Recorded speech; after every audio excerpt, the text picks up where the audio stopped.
Hello everyone, welcome to the online platform of Dhruv Academy Junior Wings. बच्चों, तो आपके सामने मैं हाजिर हूं बच्चों। अब हम यूट्यूब का एक नया सेशन लेकर के आ रहे हैं जिसमें हम सभी क्वेश्चन प्रैक्टिस के बारे में बात करेंगे।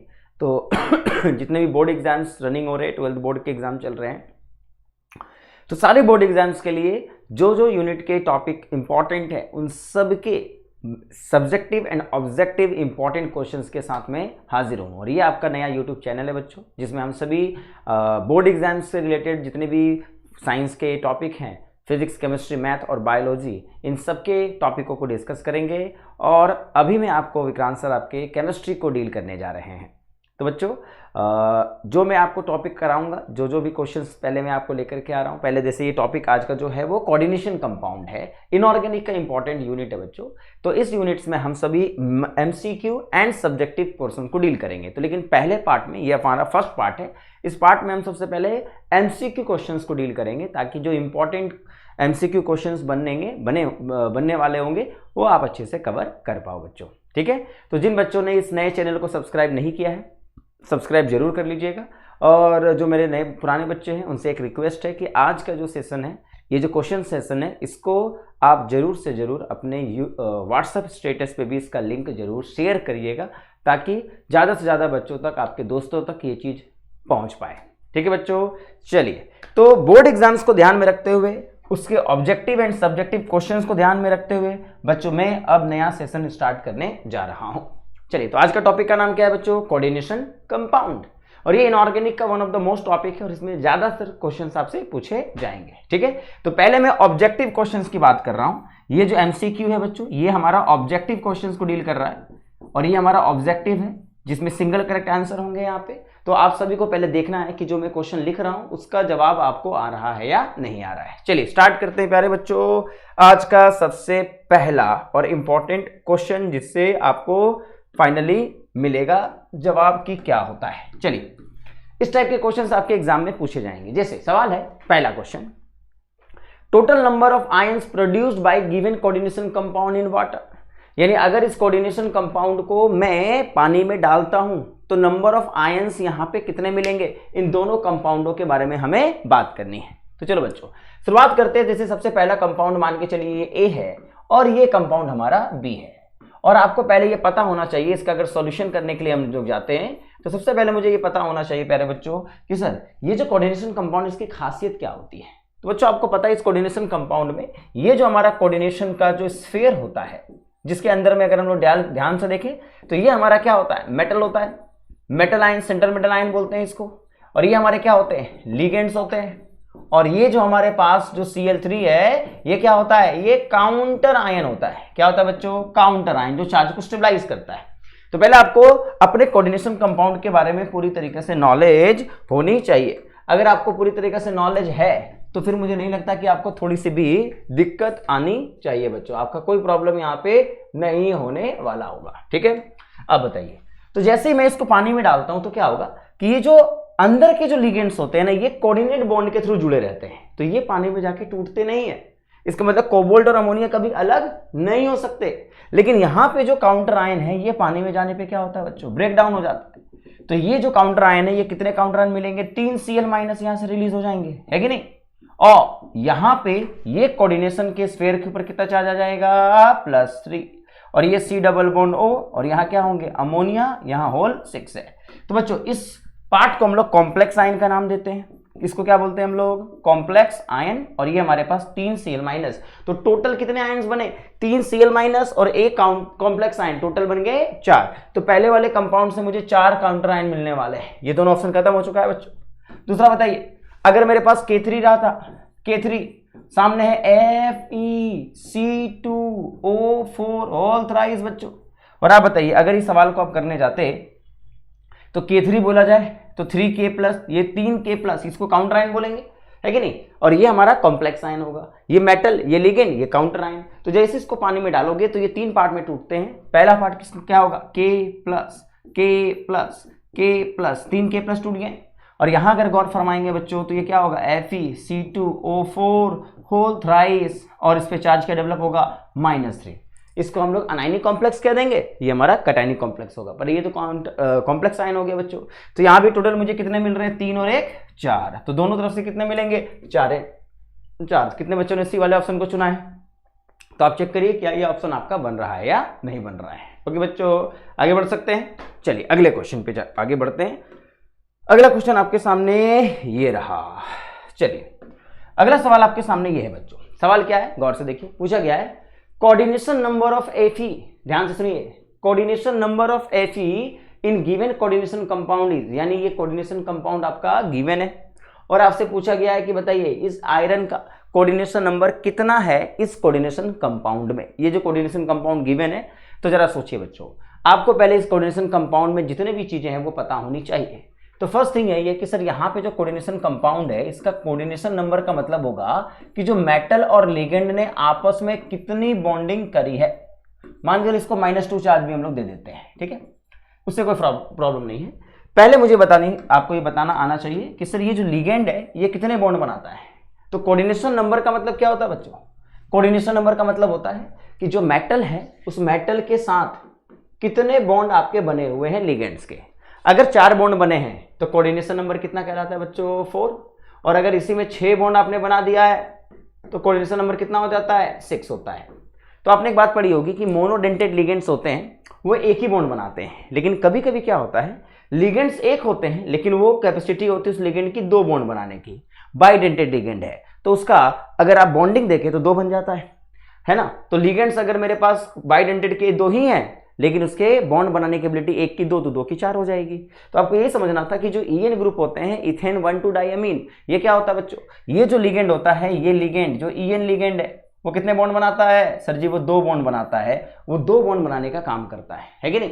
तो बच्चों इसको हम लोग क्या डिफाइन करेंगे कि जो ईएन है वो कैसा लिगेंड है, सर जी बाइडेंटेड। ये बाइडेंटेड लिगेंड है कि नहीं है, हाँ सर। ऑक्सलेट ईएन को हम लोग क्या बोलते हैं बताओ, इथेन 1,2 डाइअमीन। क्या ये बात सभी को पता होगी ना, हाँ सर ये बात सभी को पता है। ये इथेन 1,2 डाइअमीन होता है सर। स्ट्रक्चर क्या होता है, CH2 एंड NH2। और बच्चों बताओ ये जो ये लिगेंड है जब ये मेटल के साथ जुड़ता है तो 2 बॉन्ड बनाने की एबिलिटी रखता है। इसी तरीके से ऑक्सलेट OX किसके लिए स्टैंड करता है बच्चों, ये बताता है ऑक्सलेट आयन। और ऑक्सलेट आयन कहते हैं किसको, जल्दी से बताओ, C2O4 -2 को। और इसका स्ट्रक्चर क्या लिखा जाता है, जल्दी बताइए सर जी। इसका स्ट्रक्चर कुछ इस तरीके से होता है, double bond O double bond और यहाँ OP- है कि नहीं बच्चों। और अगर मेटल के साथ ये जुड़ता है तो ये भी मेटल के साथ कितने बॉन्ड बनाता है, सर जी 2 बॉन्ड बनाता है। तो इसका भी डेंसिटी कितना है, 2 है। तो बाइडेंटेड लिगेंड अगर मुझे गिवन है तो ये एक साथ 2 बॉन्ड बनाएंगे। इसका मतलब ये जो लिगेंड इससे कितने बॉन्ड बन रहे हैं, 2। ऑक्सलेट से कितने बॉन्ड बन रहे हैं, 2। क्लोराइड, एक क्लोराइड मोनोडेंटेड होता है। Cl- जो है वो कैसा लिगेंड है, सर जी मोनोडेंटेड है, यानी एक ही बॉन्ड बनाएगा। तो बच्चों जो एक बॉन्ड बनाता है उससे एक बॉन्ड बनाने से, और 2 लिगेंड है तो 2 ही बॉन्ड बनेंगे। इसका मतलब टोटल कितने बॉन्ड बनेंगे इसके, 6। तो कोऑर्डिनेशन नंबर कितना हो गया, 6 will be the right answer. Clear होगा मेरी बात, आगे बढ़ा जा सकता है। चलिए तो आपको लिगेंड्स के नेचर के बारे में आइडिया हो तो जवाब आसानी से आप दे सकते हो। अगले क्वेश्चन की ओर आगे बढ़े। हाँ जी सर, देखें यहां पे आपसे पूछा गया है काउंटर आयन। यहां पे आपसे पूछा गया है काउंटर आयन, पूछा गया है किसमें, in the given coordination compound.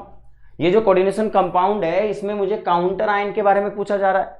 तो यहां पे मेरे पास काफी सारे चीजें हैं सर। यहाँ पे क्रोमियम भी है, क्लोरीन भी है, अमोनिया भी है और Br भी है। आप बताइए इन सब में से काउंटर आयन कौन है। काउंटर आयन किसको कहते हैं बच्चों, जो कोऑर्डिनेशन स्फीयर के बाहर जो रहते हैं उन्हीं को काउंटर आयन कहा जाता है।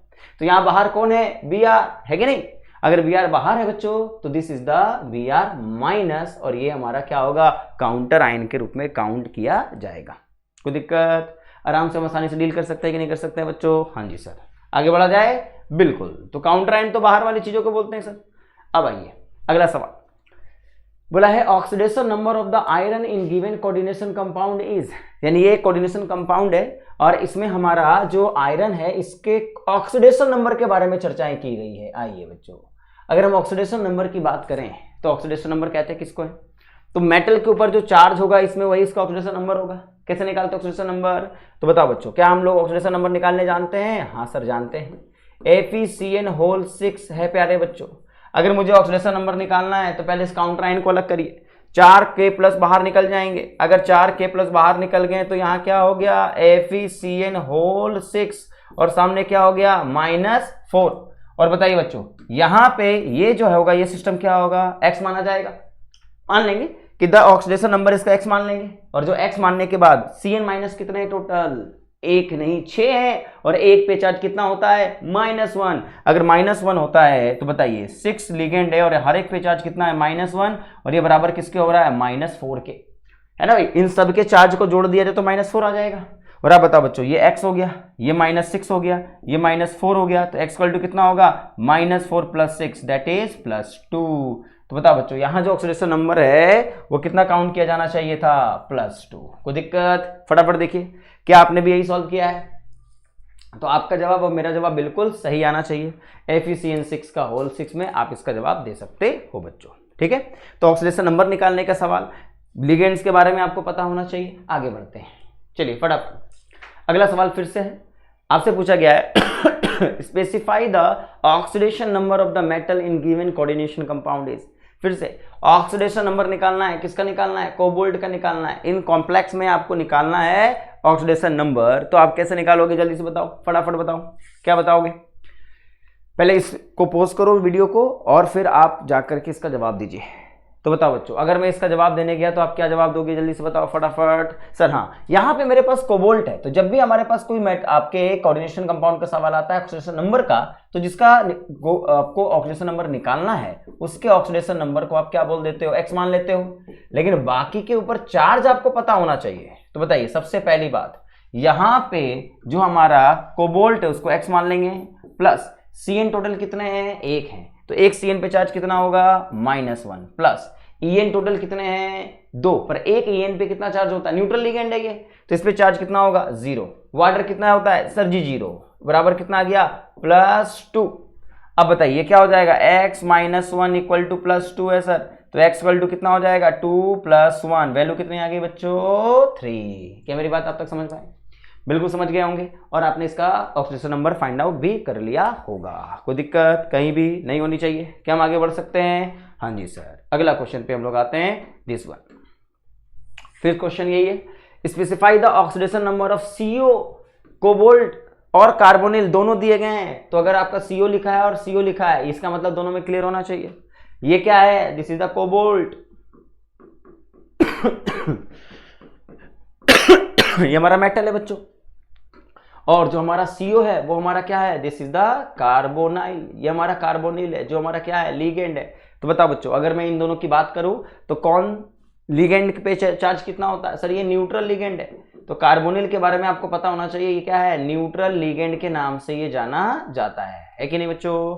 अब बताइए अगर मुझे इसका ऑक्सीडेशन नंबर निकालना है तो कोबाल्ट का तो x मान लेंगे, प्लस कोबाल्ट का कार्बोनिल का कितना होता है 0, न्यूट्रल लिगेंड है, तो ये पूरा का पूरा 0 हो जाएगा, बराबर। कोई चार्ज है क्या, बिल्कुल नहीं। तो क्या आएगा ऑक्सीडेशन नंबर, x = 0 है सर, इसका मतलब D will be the right answer. कोई दिक्कत किसी को, थोड़ा सा भी आराम से हम ऑक्सीडेशन नंबर निकाल सकते हैं। तो ये कार्बोनिल के सवाल एग्जाम में जब पूछे जाएं तो आप इसका जवाब सही सही दे सकते हो। कोई दिक्कत बच्चों, आराम से डील किया जा सकता है। हाँ जी सर, आगे बढ़े क्या, बिल्कुल बढ़ते हैं, कोई समस्या नहीं है। आओ चलिए, जैसे ये सवाल मैंने आपको दिया है तो आपको बेसिक इंफॉर्मेशन अच्छे से पता होनी चाहिए। वो कितने आयंस बनाएगा, कितना कोऑर्डिनेशन नंबर है, कितना ऑक्सीडेशन नंबर है, ये पता आपको होना जरूरी है बच्चों। आगे बढ़ते हैं, सवाल पूछा गया है which type of isomerism is shown by the given coordination compound. गौर से देखो, यहां पे अगर आप गौर से देखें तो NO2 ग्रुप लगा हुआ है, और अगर NO2 ग्रुप लगता है तो बेसिकली ये एक लिंकेज आइसोमरिज्म शो करता है, क्योंकि जो NO2 होते हैं बच्चों आपको पता है NO2 में मेटल जो है वो किससे जुड़ सकता है, ऑक्सीजन से भी जुड़ सकता है, और NO2 ऐसा लिगेंड है जिसमें मेटल किससे जुड़ सकता है, नाइट्रोजन से भी जुड़ सकता है कि नहीं। तो ऐसे लिगेंड्स जहां पे 2 डोनर साइट होते हैं अलग अलग, उसको हम लोग कैसा लिगेंड बोलते हैं, this is the called ambient ligand कहते हैं। ये जो लिगेंड होता है ये कैसा होता है, this is the ambient ligand, ये एक एम्बिडेंट लिगेंड है। और जो एम्बिडेंट लिगेंड्स होते हैं उनका आइसोमरिज्म कैसा होता है, this is the linkage isomerism. तो ये कैसा आइसोमरिज्म शो करेगा बच्चों, लिंकेज आइसोमरिज्म के बारे में ये बात करने वाला होगा। कोई दिक्कत कर लोगे, बिल्कुल। आगे बढ़ते हैं, चलिए अगला क्वेश्चन। फिर से पूछा गया है which type of isomerism is shown bye given compound. यहाँ पे एक कंपाउंड गिवन है और आपसे कहा गया है कि इसमें कौन सी तरीके की आइसोमरिज्म दिखाई जा सकती है। तो बताओ बच्चों, अगर मेरे पास 4 एक जैसे लिगेंड है, जैसे अमोनिया है, चारों लिगेंड एक जैसे हैं और ये कॉम्प्लेक्स कैसा है बच्चों, ऑक्टाहेड्रल कॉम्प्लेक्स है, तो यहाँ पे चारों लिगेंड को आप क्या रखोगे सामने, और दोनों जो अलग लिगेंड है उनको क्या रख सकते हो आप लोग, ऑपोजिट डायरेक्शन में, है कि नहीं। तो ये जो लिगेंड होगा ये ट्रांसफॉर्म में चला जाएगा और इसी का ट्रांसफॉर्म से इसका सिस फॉर्म बनाया जा सकता है कि नहीं बनाया जा सकता है बच्चों। हाँ सर, सिस फॉर्म क्या होगा बताओ, सिस फॉर्म में क्या होगा, यहाँ पे जो 4 दोनों क्लोरीन एटम्स ने वो दोनों अगर एक तरफ आ जाएं तो ये क्या हो जाता है, सिस फॉर्म बन जाता है। तो आप सभी को सिस फॉर्म और ट्रांसफॉर्म बनाने आना चाहिए। तो ये आपका जो फॉर्म बना हुआ है दिस इज द, ये जो फॉर्म बना हुआ है +1, ये जो फॉर्म बना हुआ है +1, ये कौन से फॉर्म है। तो ऐसे आइसोमरिज्म को इसको हम लोग ट्रांसफॉर्म कह सकते हैं बच्चों, और इसको क्या बोल सकते हैं, सिस फॉर्म कह सकते हैं। तो जो सिस और ट्रांस दोनों फॉर्म बनाते हैं उन तरीके के आइसोमरिज्म को हम क्या बोलते हैं बच्चों। क्या ये ज्योमेट्रिकल आइसोमरिज्म है, हाँ ज्योमेट्रिकल तो है, लेकिन क्या हम इसके बारे में बात कर सकते हैं कि जो ट्रांसफॉर्म होते हैं बच्चों वो ऑप्टिकली इनएक्टिव माना जाता है कि नहीं, लेकिन जो सिस फॉर्म होता है वो बेसिकली ऑप्टिकली क्या हो जाता है, एक्टिव।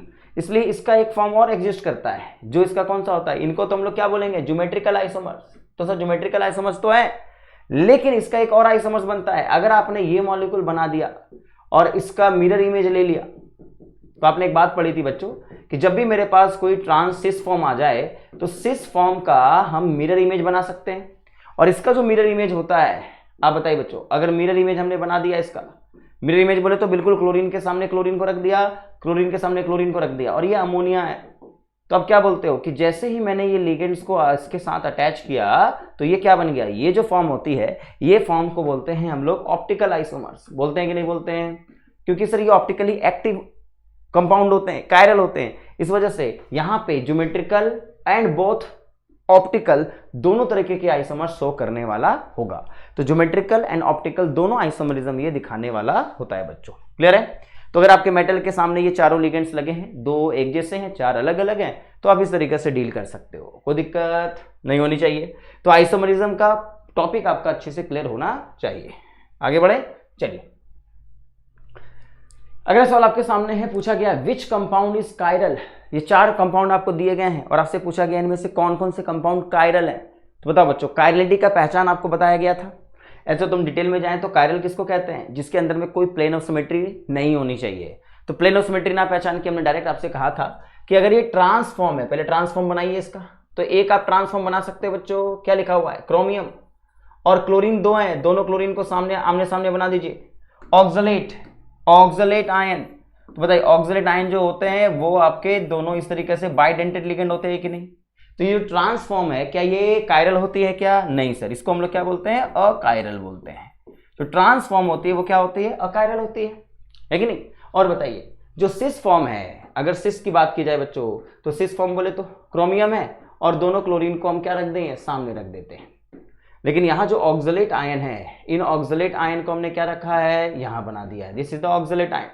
ये हमारे पास ऑक्सलेट आयन है और अगर इसको मैंने रखा है तो ये जो फॉर्म होगी वो क्या होगी, this is the chiral form. इस फॉर्म को क्या बोला जाएगा, कायरल कहा जाएगा।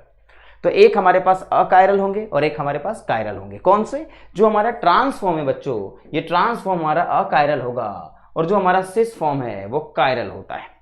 मानते इस बात को, हाँ सर। देखिए यहाँ पे आपके पास कोऑर्डिनेशन नंबर कितनी दी गई है, सी वाले ऑप्शन में आइए।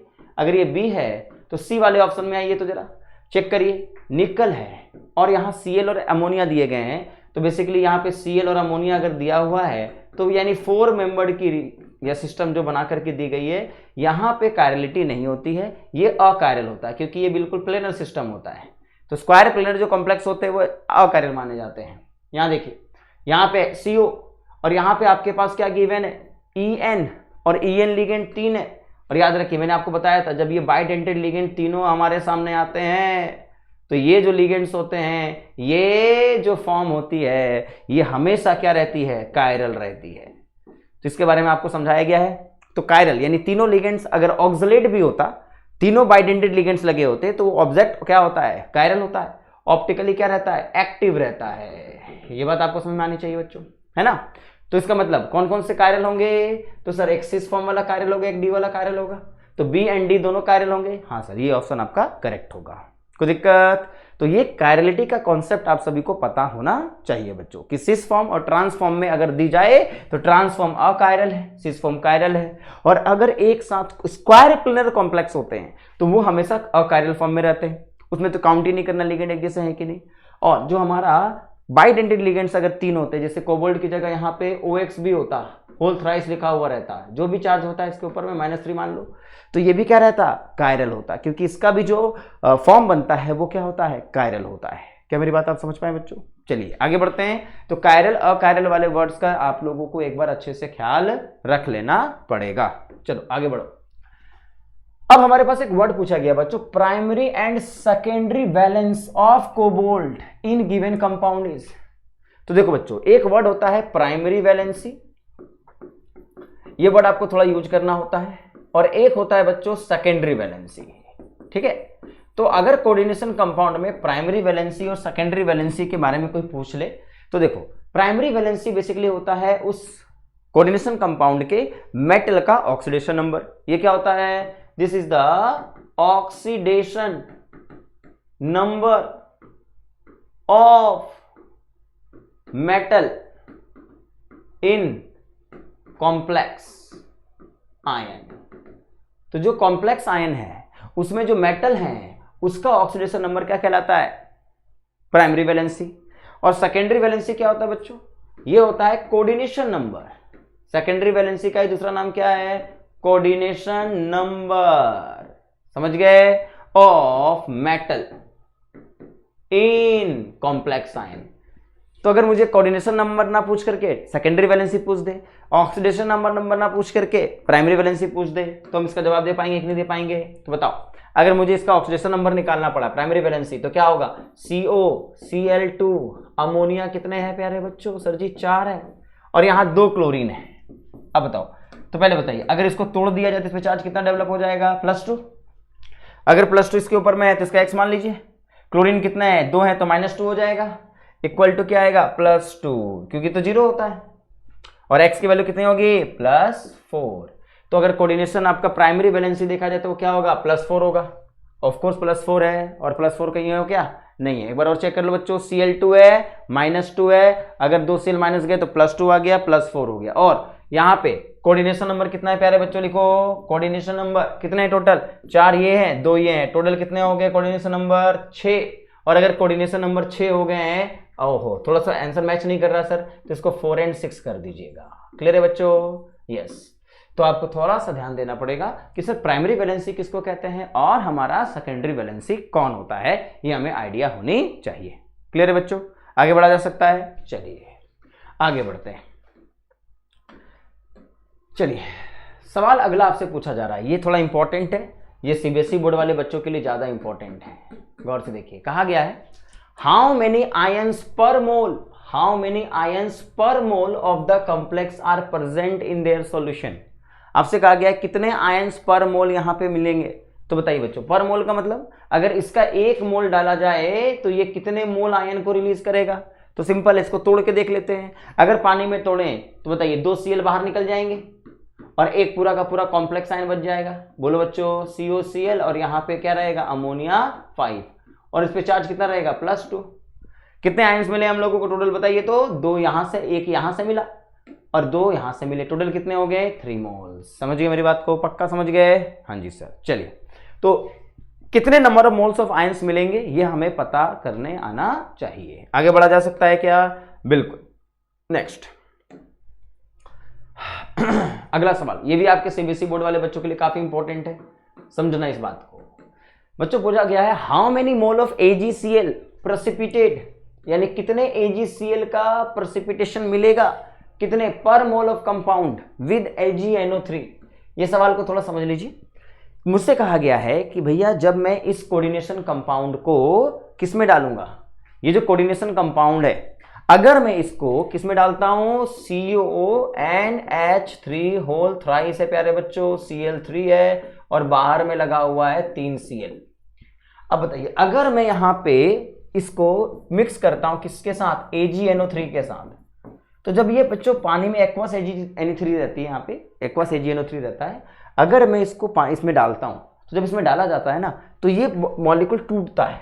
और अगर टूटता है तो एक बात बताइए, जब ये टूटेगा तो इसका कॉम्प्लेक्स कैसे लिखा जाएगा? अमोनिया होल थ्राइस है और यहाँ Cl3 अंदर, ब्रैकेट के अंदर वाले क्लोरीन को कुछ नहीं होता है, वो इसके साथ कॉम्प्लेक्स जुड़ा रहता है। लेकिन जो बाहर वाले क्लोरीन होते हैं वो 3 क्लोरीन यहाँ से बाहर निकल जाएंगे कि नहीं निकल जाएंगे बच्चों? हाँ सर। और यही तीनों क्लोरीन क्या करते हैं, जो AgNO3 का होता है ना, इसमें Ag+ मौजूद होता है कि नहीं होता? हाँ सर। ये हमारा Ag+ मौजूद होता है और ये जो Ag+ है, ये Ag+ तुरंत Ag+ जो है वो AgCl बनाना शुरू कर देता है। और ये कितने AgCl बनेंगे जरा बताओ? तो बाहर में जितने Cl मौजूद होंगे, सुनना ध्यान से, अंदर वाले Cl पे कोई डिपेंडेंस नहीं होती है। बाहर में जितने क्लोराइड आयंस बनते हैं वही क्लोराइड आयंस क्या होते हैं? Ag के साथ क्या करते हैं? AgCl बनाते हैं। ये बात को ध्यान से सुनना। तो बाहर में जितने रहेंगे, अगर बाहर में 1 क्लोरीन लगा है, अगर बाहर में 2 क्लोरीन लगा है, अगर बाहर में 3 क्लोरीन लगा है, तो यहां से कितने AgCl बनेंगे? सर 1 बनेगा। यहां से कितने बनेंगे? 2 बनेंगे। यहां से कितने बनेंगे? 3 बनेंगे। तो ये बात आपको दिमाग में सेट कर लेनी है, कोई दिक्कत किसी को थोड़ा सा भी नहीं होना चाहिए। तो बताओ बच्चों, ये जो मेरा मॉलिक्यूल बना कितने AgCl प्रोड्यूस कर रहा है? 3 मोल, क्योंकि बाहर में कितने क्लोराइड है? 3 क्लोराइड है। कोई दिक्कत किसी को थोड़ा सा भी नहीं होना चाहिए। चलिए आगे बढ़ा जाए। चलो बच्चों, तो जो इस चैनल पे नए हैं, जिन्होंने अभी तक इसको सब्सक्राइब नहीं किया है, इस चैनल पे सब्सक्राइब कर लीजिए बच्चों। ये आपके बोर्ड एग्जाम्स 11th वाले बच्चों के लिए, जो अभी जैक बोर्ड का पेपर होने वाला है, उनके लिए रिवीजन सीरीज स्टार्ट होने वाली है। और आगे जब हम लोग नीट जेई का बैच अनाउंस करेंगे तो नीट के और जेई के इंपॉर्टेंट यूनिट्स को हम लोग बहुत अच्छे से कवर करेंगे, ताकि आपका नीट और जेई का भी जो फोकस्ड है वो फोकस बरकरार रहे बच्चों। ठीक है, चलिए क्या आगे बढ़ा जा सकता है? यस, अगला क्वेश्चन आपके पास यही है बच्चों। यहां पे आपके पास जो मॉलिक्यूल दिया हुआ है, इसमें आपसे पूछा है the hybridisation of cobalt in COF6। ये CO है, छोटा CO है, कोबाल्ट है, ठीक है बच्चों, COF6 है ये। बेसिकली ये क्या है? दिस इज द COF6 है और ये चार्ज कितना है? -3 है। आपसे यूं कहा गया है कि अगर मैं इस कॉम्प्लेक्स को देखूं तो इसका हाइब्रिडाइजेशन आपको बताना है। तो क्या होगा? ये इनर ऑर्बिटल है, आउटर ऑर्बिटल है, DsP2 है, sp3 है। कैसे बताओगे? तो हाइब्रिडेशन निकालना आपके लिए बेहद आसान होना चाहिए बच्चों। तो देखो COF6 -3 है। अगर मैं ऑब्जेक्टिव सॉल्व कर रहा हूं तो हाइब्रिडेशन निकालने के लिए पहले मुझे इसका ऑक्सीडेशन नंबर निकालना पड़ेगा। तो बताओ ऑक्सीडेशन नंबर इसका कितना होगा कोबाल्ट का? अगर हम कोबाल्ट का ऑक्सीडेशन नंबर निकालने जाएं तो इसका तो x मान लेते हैं, फ्लोरीन का क्या मान लेंगे? -1, तो ये -6 हो जाएगा, -3 हो जाएगा। x इक्वल टू कितना हो गया? -6 इधर गया, +3 हो गया, तो वैल्यू कितनी आ गई? +3। तो इसका पहला ऑक्सीडेशन नंबर कितना है? +3 आया। और आपको पता है इसका हाइब्रिडेशन VBT से सॉल्व किया जाएगा। ये VBT का कॉन्सेप्ट होता है बच्चों। हाइब्रिडेशन का किसका कॉन्सेप्ट होता है? वैलेंस बॉन्ड थ्योरी का। तो VBT आपको अच्छे से आनी चाहिए। तो VBT क्या बोलता है कि अगर कोबाल्ट में +3 चार्ज है, तो पहले बताओ कोबाल्ट का कॉन्फ़िगरेशन क्या होता है? Atomic number 27। तो इसका कॉन्फ़िगरेशन क्या होता है? Argon 3d7 4s2। तो जिस बच्चे को इसका कॉन्फ़िगरेशन पता है वही इसका जवाब दे पाएगा। अब बताइए कोबाल्ट +3 क्या होगा? This is the argon. अब बताओ +3 का मतलब हुआ सर 3 इलेक्ट्रॉन जा चुके हैं। अगर 3 चले गए हैं तो क्या होगा? कितने इलेक्ट्रॉन आएंगे? 4। फॉर्मूला क्या होगा? 4s2 4। अगर सॉरी 3 है ना, आई एम सॉरी बच्चों, 3 है तो 2 यहां से जाएंगे, 2 यहां से जाएंगे, 1 यहां से चला जाएगा, तो क्या होगा? 3d6 आएगा कि नहीं आएगा? बिल्कुल आएगा सर, 3d6 हो गया। और 3d6 होता है तो जब हम लोग हाइब्रिडेशन निकालते हैं तो पहले ये चेक करते हैं सर d6 है, और d6 बोले तो 1 2 3 4 5 ऑर्बिटल होते हैं। 5 ऑर्बिटलों में कितने कितने इलेक्ट्रॉन है सर? 6 इलेक्ट्रॉन मौजूद हैं। तो ये हमारा जो ऑर्बिटल है वो d का है। बगल वाले ऑर्बिटल किसके हैं? s के हैं। इसके बगल वाले ऑर्बिटल किसके हैं? p के हैं। तो बताओ हाइब्रिडेशन करने के लिए ये जो लिगेंड होता है ये कैसा लिगेंड है? This is the weak field ligand. ये वीक फील्ड लिगेंड है बच्चों। अगर ये वीक फील्ड लिगेंड है, हैलोजेंस वीक फील्ड लिगेंड होते हैं, अगर ये वीक फील्ड लिगेंड है तो ये अंदर वाले ऑर्बिटलों को नहीं यूज करेगा, क्योंकि डी सारे क्या सब क्या है? भरे पड़े हैं, खाली नहीं है। तो फिर ये मिक्स करने के लिए 6 ऑर्बिटल की जरूरत लेता है, क्योंकि 6 लिगेंड्स आ रहे हैं तो 6 जगह तो चाहिए। अगर 6 जगह चाहिए तो क्या होता है? 1s 3p और 5d मेरे पास अवेलेबल हैं। उनमें से ये क्या करता है बच्चों बताओ? यहां से 1s 3p और 2d का इस्तेमाल करता है, sp3d2 यही मिक्स करेगा। और मिक्स करके नए ऑर्बिटलों का ये क्या करता है, प्रोड्यूस कर देता है कि सर 1 2 3 4 5 6 नए ऑर्बिटल मिलेंगे और ये सॉरी कितने 6 ऑर्बिटल नहीं मिलेंगे, 3 और 3 6, और ये क्या कहलाएगा sp3d2 हाइब्रिडाइजेशन। बोलो बच्चों। और अगर d ऑर्बिटल बाहर वाले यूज किए जाते हैं तो इनको क्या बोला जाता है, आउटर ऑर्बिटल कॉम्प्लेक्स। बोलते हो ना बच्चों। और अगर अंदर वाले d ऑर्बिटल यूज होते हैं तो उसको क्या बोला जाता, इनर ऑर्बिटल कॉम्प्लेक्स। तो COF6 के बारे में कोई पूछ ले कि बताओ ये कैसा हाइब्रिडेशन शो कर रहा है, तो आप क्या बोलोगे, सर sp3d2 बनाओगे। और दूसरा इसको क्या बोलोगे, this is the outer orbital complex. अगर यही dsp3 होता, d2sp3 होता, तो ये इनर ऑर्बिटल कॉम्प्लेक्स के नाम से जाना जाता। बच्चों कोई दिक्कत, बोलो। चलिए आगे बढ़े क्या, हाँ जी सर आगे बढ़ते हैं, अगले क्वेश्चन की ओर आते हैं।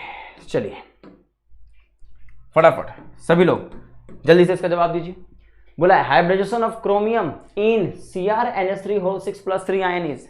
यहां मुझे बताना है कि इसका जो हाइब्रिडाइजेशन है किसका, क्रोमियम का, तो आपको यहां किसका इस्तेमाल करना है, VBT का या CFT का। अगर हाइब्रिडाइजेशन बोला है तो VBT का आपको इस्तेमाल करना पड़ेगा। चलिए बच्चों VBT का इस्तेमाल करिए, फटाफट VBT का इस्तेमाल करिए सभी लोग जल्दी से। तो यहाँ पे हम क्या बोलेंगे, देखिए सर जी यहाँ पे मेरे पास क्रोमियम है और क्रोमियम के सामने लगा हुआ है अमोनिया NH3 सामने क्या लिखा हुआ है, +3, है कि नहीं, बिल्कुल है। अब यहां मुझसे कहा गया है कि भैया बताइए इसका हाइब्रिडेशन क्या होगा, तो पहले मुझे इसका चार्ज पता होना चाहिए और इसका चार्ज कितना है, +3।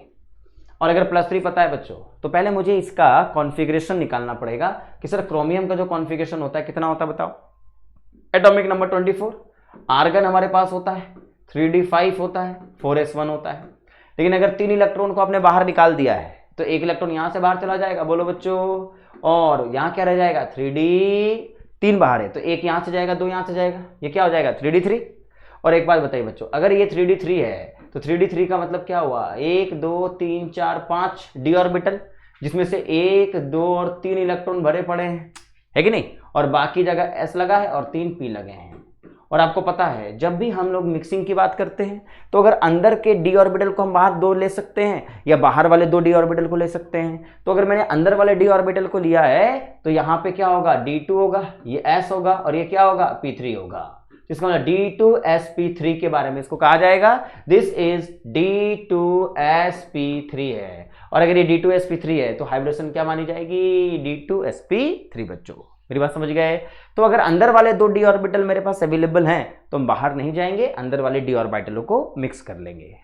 कितने लोगों का इसका जवाब सही आ रहा है, आप खुद से बताओ, सबका डी आंसर आ रहा है कि नहीं, डी ऑप्शन आ रहा है कि नहीं, आना चाहिए। क्या हम आगे बढ़ सकते हैं, तो आपको VBT के बारे में अच्छे से नॉलेज होनी जरूरी है। चलिए अगला सवाल पूछा गया है, number of unpaired electrons present in Fe2O6+3 ion. लीजिए सर मेरे पास Fe2O6+3 आयन है और मुझसे पूछा गया है कि कितने अनपेयर्ड इलेक्ट्रॉन मौजूद होंगे। तो मुझे आयरन में चेक करना है कि जब आयरन फ्री फॉर्म में था और जब कोऑर्डिनेशन कंपाउंड बनाया तो उसके पास कितने अनपेयर्ड इलेक्ट्रॉन मौजूद हैं। तो बताओ बच्चों, अगर सवाल करने जाओगे तो पहले तो मुझे यहाँ पे आयरन +3, ऑक्सीडेशन नंबर बताओ इसका कितना होगा, +3 होगा कि नहीं होगा। तो इसका जवाब हम लोग ऑब्जेक्टिव में पहले चेक कैसे करेंगे, सर ये Fe+3 है तो Fe+3 का हम कॉन्फ़िगरेशन लिखना जानते हैं, बिल्कुल। जिसने Fe का लिखना सीखा वो आराम से Fe+3 का बना लेगा। Fe का कितना होता है, 3d6 4s2 होता है प्यारे बच्चों। तो Fe+3 का कितना होगा, 2 यहाँ से 1 यहाँ से चला जाएगा, we have 3d5 4s0, argon 3d5 4s0 होता है बच्चों। अब बताओ 3d5 है, बस अब यहां से समझना ये था कि सर d5 है तो d5 बोले तो 1 2 3 4 5 ऑर्बिटल्स हैं मेरे पास, और अगर 5 ऑर्बिटल्स हैं तो सब में क्या होगा, एक अनपेयर्ड इलेक्ट्रॉन आप सब में यूज कर सकते हो।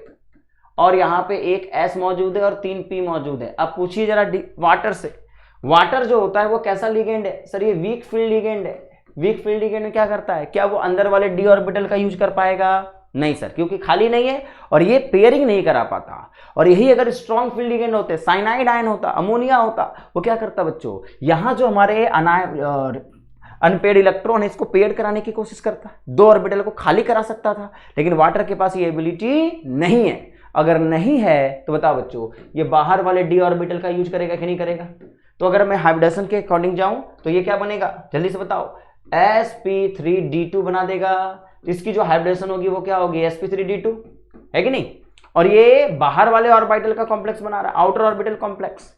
इसके पास कितने अनपेयर्ड इलेक्ट्रॉन पूछा गया है, तो कितने अनपेयर्ड इलेक्ट्रॉन है सर, 5 अनपेयर्ड इलेक्ट्रॉन यहां मौजूद है। तो बच्चों अगर 5 अनपेयर्ड इलेक्ट्रॉन इसको मिल गए तो ये 5 अनपेयर्ड इलेक्ट्रॉन कहां मौजूद होंगे, सी नंबर में। और यहीं से हमें इसका मैग्नेटिक मोमेंट पूछा जाता है बच्चों। क्या मैग्नेटिक मोमेंट निकाल सकते हैं, जिसका फॉर्मूला क्या होता है, √n(n+2) होता है ना बच्चों। जितना हमारे पास अनपेयर्ड इलेक्ट्रॉन होगा उतना आप n+2 बनाओगे और जो वैल्यू होगी वो 35 होगी। और 35 किसके अराउंड में, 5.9 बोर मैग्नेटॉन के अराउंड में मैग्नेटिक मोमेंट काउंट किया जाएगा बच्चों। समझ गए, पक्का। चलिए, इस तरीके से आपको डील करने आनी चाहिए चीजों को, आराम से आप डील कर सकते हो, कोई समस्या नहीं होगी। आगे बढ़े क्या, पक्का, हाँ जी सर आगे बढ़िए। नेक्स्ट क्वेश्चन सेम है, पर इस बार आपसे क्या पूछा गया है, number of unpaired electrons present in FeCN6 -। तो बताओ बच्चों, अगर मेरे पास number of unpaired electron present पूछा गया, FeCN6 में कितने अनपेयर्ड इलेक्ट्रॉन मौजूद है, क्या जवाब दोगे, बता सकते हैं सभी, हाँ सर। तो पहले मुझे समझना होगा सर, FeCN6 है तो हम इसके ऊपर में चार्ज की बात करें तो 4- है। फटाफट देखते चलिए, यहां पे मेटल के ऊपर कितना चार्ज है सर, मान लेते हैं इसका x, तो Cn का -6 मानना पड़ेगा क्योंकि एक पे -1 होता है, -6 हो जाएंगे बच्चों। और यहाँ क्या होगा, -4, तो x की वैल्यू कितनी हो गई, -4 + 6 कितना आ गया बच्चों, +2। तो पहला सवाल यही होता है कि ये आयरन +2 के फॉर्म में है कि नहीं। अब अनपेयर्ड इलेक्ट्रॉन अगर निकालना है तो मुझे आयरन +2 फ्री नहीं निकालना है, वो कोऑर्डिनेशन कंपाउंड बना चुका है उसमें निकालना है। तो पहले मुझे समझना होगा कि बताइए सर आयरन का कितना होता है, तो आयरन कॉन्फ़िगरेशन पहले बताइए, 3d6 4s2, लेकिन मुझे आयरन +2 गिवन है ना, तो ये क्या होगा, 2 इलेक्ट्रॉन जा चुके होंगे। अगर 2 इलेक्ट्रॉन जा चुके होंगे तो कॉन्फ़िगरेशन क्या होगा बच्चों, 3d6 4s0। और अगर d6 है, आप बताइए d6 का मतलब 5 ऑर्बिटल हैं यूज किए हुए, लेकिन सब में एक इलेक्ट्रॉन तो मौजूद है सर, 3 4 5 और 1 6। बोलो बच्चों, बिल्कुल। लेकिन आपको पता है जो Cn- होता है ना, वो स्ट्रॉन्ग फील्ड लिगेंड है। अगर वो स्ट्रॉन्ग फील्ड लिगेंड है तो वो क्या करता है, वो यहाँ पेयरिंग करा देता है, और पेयरिंग कराने के बाद वो बोलता है भैया बताइए अब क्या हाल है आपके। तो ये कहता है भैया अब तो सब लोग क्या बताओ, यहाँ एक तो पहले से पेयर्ड था, 2 पेयर्ड और हो गए हैं। अगर 2 पेयर्ड और हो गए हैं तो फिर यहाँ एक भी अनपेयर्ड इलेक्ट्रॉन मौजूद नहीं है, और यहाँ पे मेरे पास P है और यहाँ मेरे पास S है। तो यहां अगर हम गौर से देखें बच्चों, तो यहां S, ये जो कॉन्फ़िगरेशन है, दिस इज द D2sp3, ये जो हमारा कॉन्फ़िगरेशन है वो क्या है, D2sp3 कॉन्फ़िगरेशन होगा। और अगर कॉन्फ़िगरेशन D2sp3 है तो ये इनर ऑर्बिटल कॉम्प्लेक्स के नाम से जाना जाएगा। और बच्चों आपको पता है जिसके पास अनपेयर्ड इलेक्ट्रॉन नहीं मिलते हैं उसका नेचर कैसा होता है, डायामैग्नेटिक। तो ये जो नेचर होगा वो कैसा होगा प्यारे बच्चों, डायामैग्नेटिक होगा सर, ये पैरामैग्नेटिक नहीं होगा। अनपेयर्ड इलेक्ट्रॉन तो 0 है, इसका मतलब 0 आंसर जो होगा वही आपका करेक्ट होगा। क्लियर है। तो आप सभी को सवाल को अच्छे से एक बार देख करके जाना है कि कैसे सवाल को अप्रोच करते हो, ऑब्जेक्टिव में कितना टाइम देना है, सब्जेक्टिव में कितना टाइम देना है, आप आराम से डील कर सकते हो। आगे बढ़ा जाए क्या, हाँ जी सर चलिए। यस, अगला क्वेश्चन आपके सामने ये रहा और आपसे सवाल पूछा जा रहा है, ये पूछा जा रहा है बताइए हाइब्रिडाइजेशन ऑफ निकेल। यहां आपको निकेल के बारे में पूछा जा रहा है, निकेल का हाइब्रिडाइजेशन क्या है इस मॉलिक्यूल के अंदर में, आयन तो नहीं है, ये कॉम्प्लेक्स बना हुआ है, ठीक है बच्चों। अब बताइए हाइब्रिडाइजेशन बता सकते हैं किसका, निकेल का। कोऑर्डिनेशन नंबर कितना है, 4 है। तो मैंने आपको सिखाया था बच्चों कि जो निकेल कार्बोनिल्स होते हैं, ये आपको कॉम्प्लेक्स के बारे में पता होना चाहिए, बहुत इंपॉर्टेंट है ये, कि जो निकेल कार्बोनिल होता है इसमें सेंट्रल मेटल आयन का जो ऑक्सीडेशन नंबर होता है वो 0 होता है, क्योंकि ये लिगेंड तो 0 ही चार्ज रखते हैं।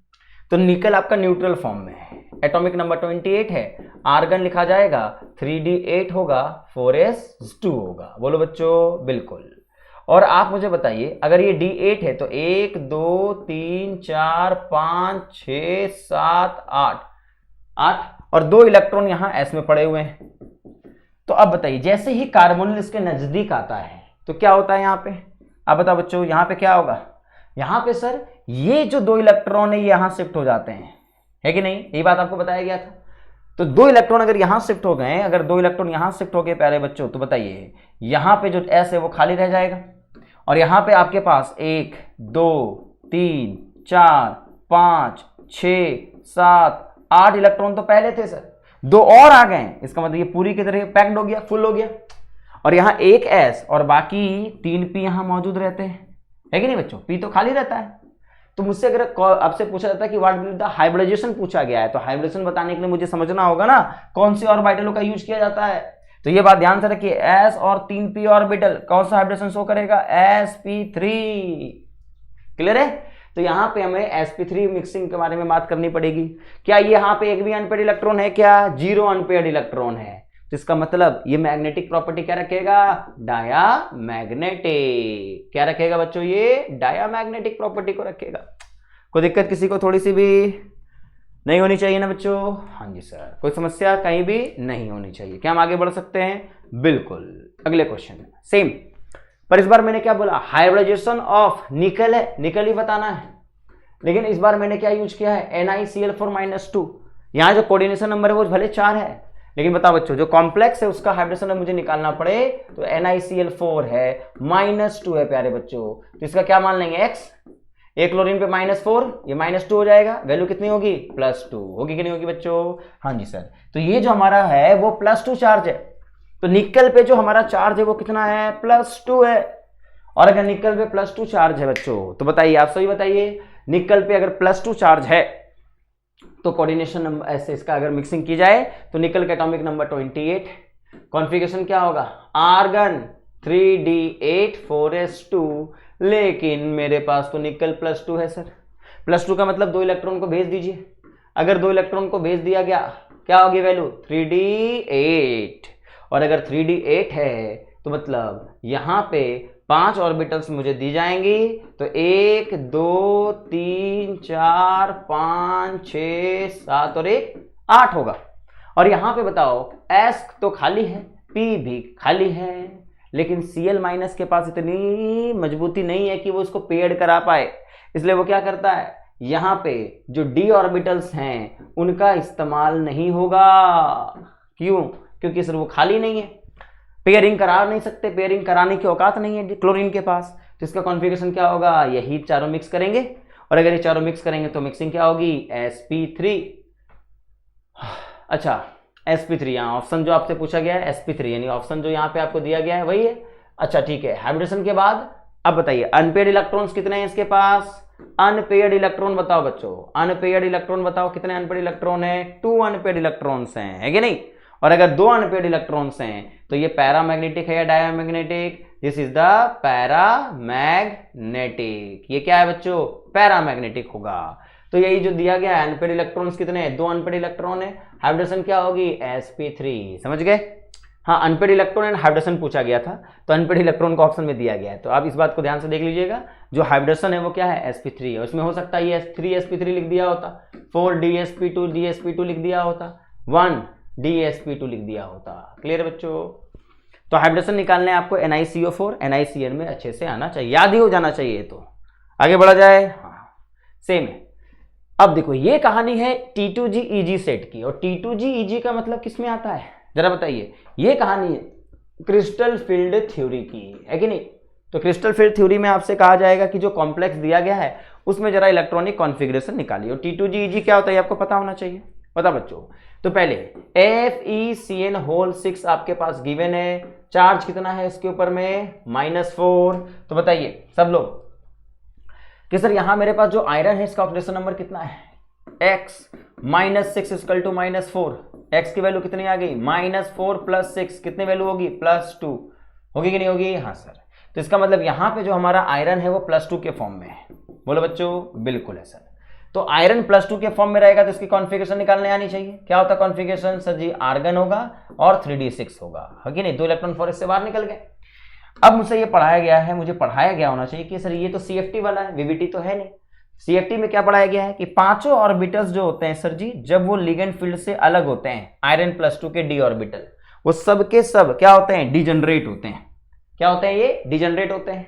इनको क्या बोला जाता है? Degenerate p orbitals, degenerate d orbitals बोलते हैं इनको। लेकिन जैसे ही लिगेंड्स इसके नजदीक आना शुरू होती है, ये थोड़ा सा अपनी एनर्जी को बढ़ाना शुरू करते हैं और 5 की एनर्जी क्या होती है? राइज कर जाती है। बोलो बच्चों, है कि नहीं? लेकिन जैसे इसको पता चलता है कि यहाँ पे जो साइनाइड है वो ऑक्टाहेड्रल कॉम्प्लेक्स है, तो यहाँ से ये 3 की एनर्जी डाउन चली जाती है और 2 की एनर्जी और बढ़ जाती है कि 2 लिगेंड उसी की तरफ आ रहे हैं, उन डी ऑर्बिटलों की तरफ, 6 लिगेंड। तो इसका मतलब इनकी एनर्जी कम, इसकी एनर्जी बढ़ गई। इसी को हम लोग क्या बोलते हैं? क्रिस्टल फील्ड स्प्लिटिंग बोलते हैं। बोलो बच्चों, क्रिस्टल फील्ड स्प्लिटिंग बोलते हैं। और इनके बीच का जो गैप होता है उसको क्रिस्टल फील्ड स्टेबलाइजेशन एनर्जी बोलते हैं, इसको डेलो कहा जाता है। बोलो बच्चों, समझ गए? हाँ सर। तो यहाँ पे मेरे पास जो 6 इलेक्ट्रॉन है ना, वो 6 इलेक्ट्रॉन फिर से रीडिस्ट्रीब्यूट इनमें भरे जाते हैं। तो मैंने आपको समझाया था कि जो साइनाइड है ये एक स्ट्रॉन्ग फील्ड लिगेंड है। क्या है बच्चों? स्ट्रॉन्ग फील्ड लिगेंड है। और अगर ये स्ट्रॉन्ग फील्ड है तो स्प्लिटिंग काफी ज्यादा होती है, और अगर ज्यादा होती है तो अगर 6 इलेक्ट्रॉन भरने हैं तो पहले बताओ 1 2 3 इलेक्ट्रॉन यहां तो भर दिए जाते हैं। लेकिन अब एनर्जी इतनी ऊपर चली गई है कि पेयरिंग एनर्जी क्या होता है? बहुत ज्यादा कम है और आप ऊपर नहीं जा सकते। तो ऐसे केस में हम क्या बोलते हैं? सर पेयर करने की जो एनर्जी है, पेयरिंग एनर्जी, वो कम है। किसके? डेलो से। डेलो बहुत ज्यादा हो गया तो हम पेयर करना पसंद करेंगे। तो इससे क्या होगा? 3 इलेक्ट्रॉन इसी में चले जाते हैं, और अगर तीनों इसी में चले गए तो क्या होगा? कॉन्फ़िगरेशन। इसको कौन सा सेट बोला जाता है? T2G। ऊपर वाले सेट को क्या बोलते हो? EG। और कॉन्फ़िगरेशन क्या होगा? T2G6 EG0। क्या मेरी बात आप समझ पाए बच्चों? पक्का? तो ये कॉन्फ़िगरेशन आपको लगा देना है T2G6 और EG0 का। तो ये कॉन्फ़िगरेशन आपको बनाना है। इसी में आपसे पूछा था ये पैरामैग्नेटिक है या डायमैग्नेटिक? एक भी पैरामैग्नेटिक नहीं है सर, क्योंकि अनपेड इलेक्ट्रॉन कहाँ है? 0 अनपेड इलेक्ट्रॉन है। क्लियर है बच्चों? तो आपको CFSC का भी सवाल अगर पूछा जाए तो आप उसको आसानी से बना सकते हो। तो इसका मतलब बेसिक कॉन्सेप्ट में आपसे नॉर्मली वो oxidation number, coordination number, number of ions पूछेगा। अगर डिफिकल्ट आया तो आइसोमरिज्म से सवाल आ जाएगी। कौन से आइसोमरिज्म है? ऑप्टिकल है, ज्योमेट्रिकल है, लिंकेज आइसोमर्स है, आयोनेशन आइसोमर्स का सवाल आ सकता है। एंड आपसे पूछा यू जाए नोमेनक्लेचर का, तो सब्जेक्टिव पेपर में ज्यादातर सवाल आता है कि नेमिंग बताइए इसका। तो नेमिंग सब्जेक्टिव में डील करेंगे, जो हमारा सेकंड पार्ट है कि आप अपने कोऑर्डिनेशन कंपाउंड की नेमिंग को कैसे डिस्टिंग्विश करते हैं, बताते कैसे हैं। इसी में आपसे पूछा जाता है कि जो मेटल है, वैलेंस बॉन्ड थ्योरी का सवाल, VVT। तो VVT आपको डील करने अच्छे से आनी चाहिए कि VVT में sp3d2 है, D2 sp3 है, sp3 है या dsp2 है, कितने अनपेड इलेक्ट्रॉन है, मैग्नेटिक मूवमेंट क्या है कि नहीं? समझ गए मेरी बात को?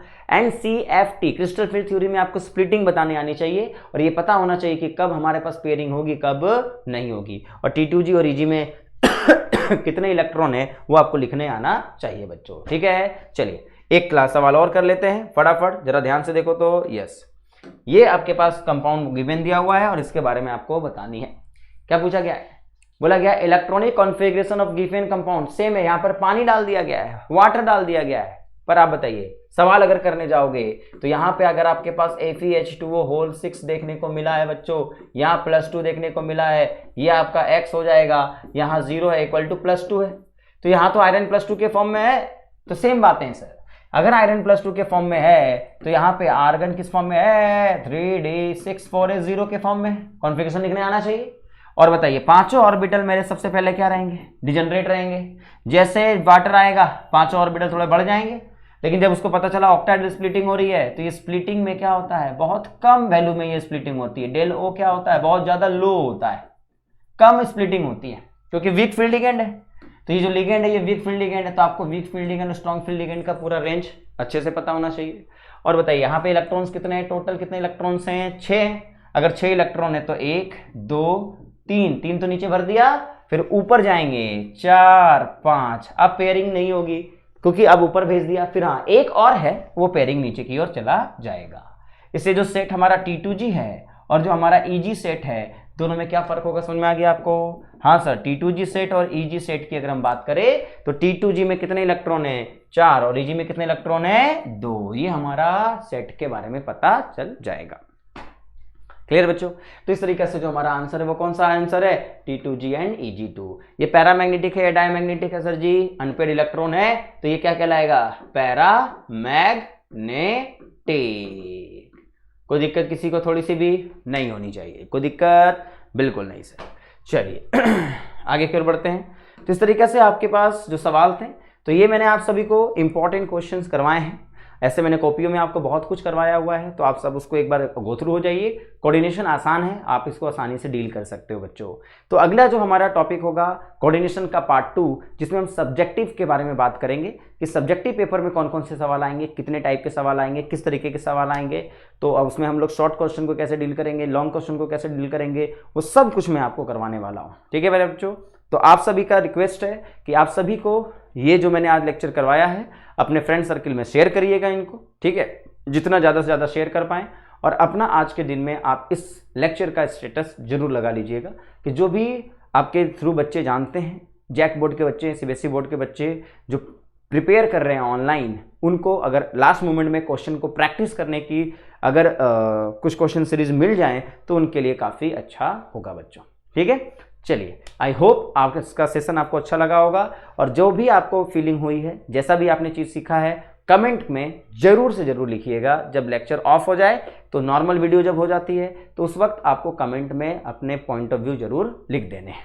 ठीक है प्यारे बच्चों, चलिए प्रैक्टिस इसी तरीके से करते रहिए, मेहनत इसी तरीके से करते रहिए और आगे बढ़ते रहिए। तो कल क्लास होगी किसकी, कोऑर्डिनेशन के पार्ट 2 की, सब्जेक्टिव पेपर के रिगार्डिंग। चलिए ओके बच्चों, thank you, bye bye and take care.